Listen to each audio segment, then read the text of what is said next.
Fender Studio Pro 8 dropped a few weeks ago, and we've already covered the rebrand and what's new, but on this video, I want to use some of those features to actually make some music. Now, before anything else, I do want to take a moment to thank the sponsor for this video, Sweetwater. If you guys want to pick up Studio Pro or anything else that I'm using here to make music, I'll make sure to link it for you down below in the description.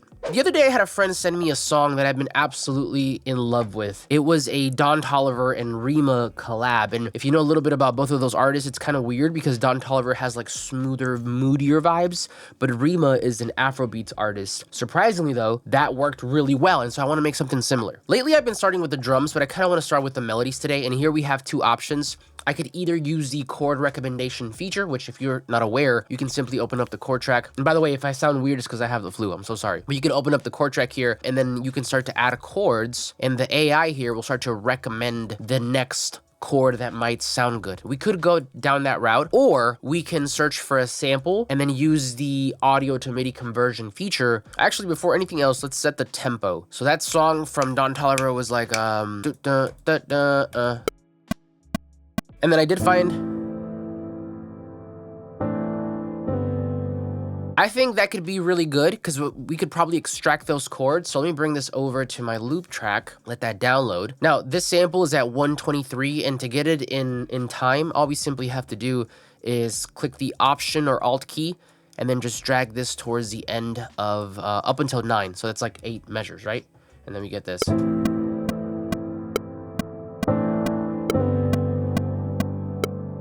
Now, here's the cool thing about this feature. At first, I thought it would be useful just simply to add on top of something, which can still certainly be the case. If you wanted to just maybe figure out what chords were being played here and then add stuff and, you know, layer, that's cool. But another useful case that I've just realized is you could probably just extract the chords, dump the sample if you don't want to use that, and then do your own thing, right? Use that MIDI to then, you know, whatever. And so the way that works, super simple. You can drag it up to the chord track, or you can just simply drag it down to an instrument. I'll do a Nexus here, and then we're gonna hit extract notes. Boom. Let's see what that sounds like.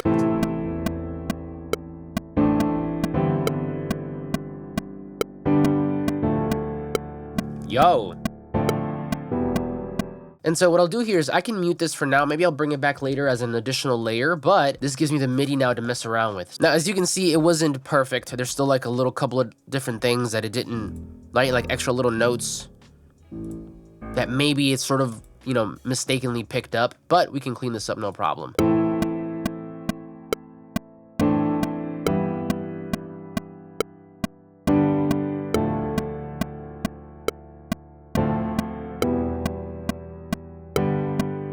Lovely. So from here, let's actually look for a different patch. I saw this plugin on an ad and it worked. So shout out to a dude who made it. It's actually pretty good. So I'm just gonna bring the MIDI down and then let's look for some keys.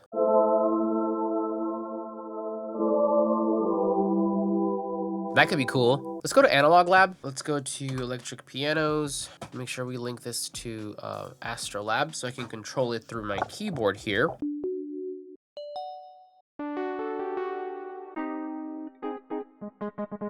Maybe a whirly could be good. Ooh!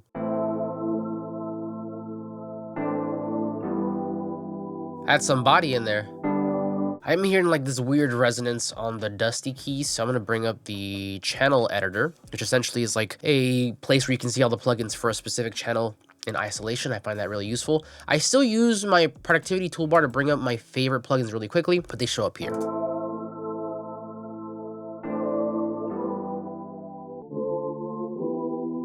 Yeah, like, I do want to thin this out a little bit though, because I don't want all those notes in there. I'll probably take out some of the lowest notes here.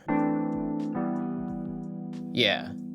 Okay, we have something down for the melodies. Let's add the drums. I think this is where it's really going to take it to sort of that balance that I'm looking for. Now here, I'm going to load up Impact. And I usually have like a kick and a snare already ready just to kind of, you know, get some stuff down. But for this, I do need some Afro sort of drums. And I did buy a pack from another YouTuber. Shout out to Sammy Beats. He has a bunch of like Afrobeat samples. Go check him out. He's super cool.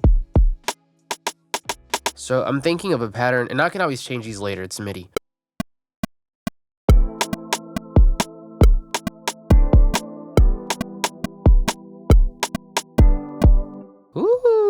And then I'm kind of a crazy person, so I'm gonna make all of these the same note length, about an 1/8 note. And then what we could do here is we could use if you hover your mouse over the bottom of an event, you can just like loop it. Okay, what I need from here is I need more percussion, right? For like Afro beats, we need some like shakers, we need some like perc loops, all that stuff. So let's go ahead and open up Splice again. I might have had some stuff saved here.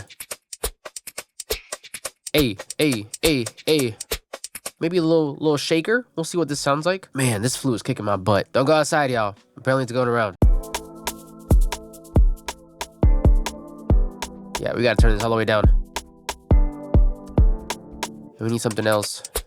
Maybe this could work, but let's do a halftime speed.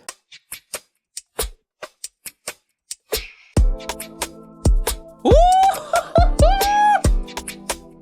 That's fire. Yeah, so if you guys didn't know, in Splice, if you set it to 1x, turn on time stretch, of course, but if you set it to 1x, it'll just match it to whatever tempo your session is in.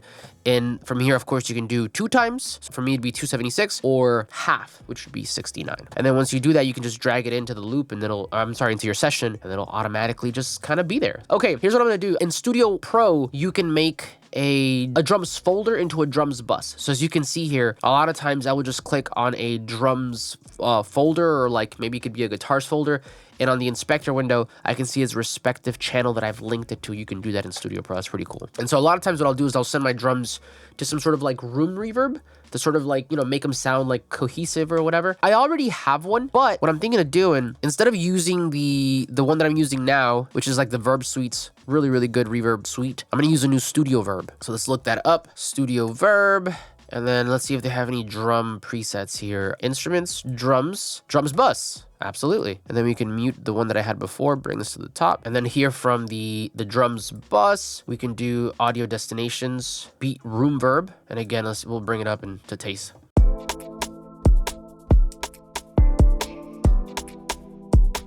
Woo! I feel like these chords need something else at the end. Maybe one of these? I don't know. Maybe here. Yeah, something along those lines. Let's get an 808 going in here. I have one here, but I don't know if it'll work. Nah, it's not the right like texture, tone, whatever. I might have had one already here with Splice. That one right there. Okay, cool. Let's think of an 808 part.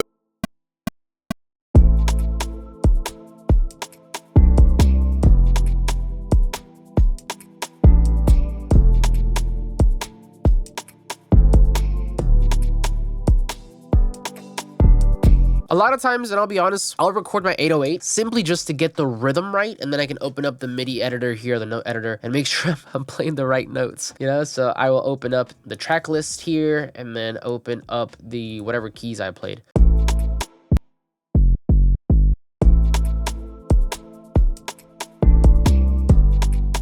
I kind of like that G better. I'm gonna add a black box here on this one, just so we can kind of get a little bit of gritty. Ooh. And then I always like to add a little track spacer to my beats, or to the bass anyway. This creates to me like a pleasing sort of side chaining situation. I don't like to do a traditional side chain just because it sounds like too ducky, like EDM. I don't like that. I don't know what this is doing. Maybe some sort of like smart side chaining, but essentially you add it to the bass, then you go over to the kick. And so for example, that'd be here, sends, side chains. It's still kind of a side chain, but it doesn't feel the same. I don't know. 808s, sidechain, and then now on your 808s, maybe carbs out. The other thing I want to do here is I want to make sure that the 808 is matching with the kick, and it's creating a nice little pattern. And so if you take a look here, my kick is going to be in blue.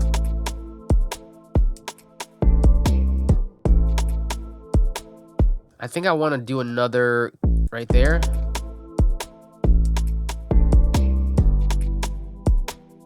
Same thing here. Now going back up to the melodies real quick, let's do the whirly. I'm gonna EQ this, and using this, I just want to cut out some of those lows. And then we can add a little bit of a delay. I love my Echo Boy. Quarter note, bring the mix down, bring the feedback up. And then the Dusty Keys already had enough processing. Maybe you could use a little bit of reverb, if at all. Sounds more haunting. Now on the drums here, I'm also going to add a knock, which is probably one of my favorite drum processors of all time. Shout out to Decap.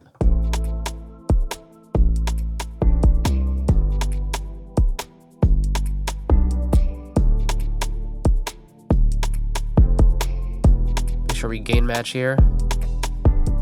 Okay, cool. I think all we need now maybe is, at least to finish this idea, is a little bit of like a melody. Maybe we can plug up the guitar, pull up some like Mustang native, load that up there.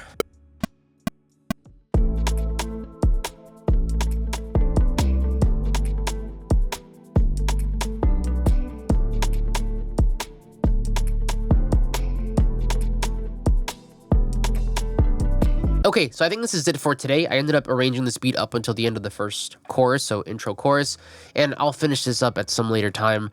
Maybe I'll tweak around with some of the sounds or whatever, but this is what we got for today. Hope you enjoy.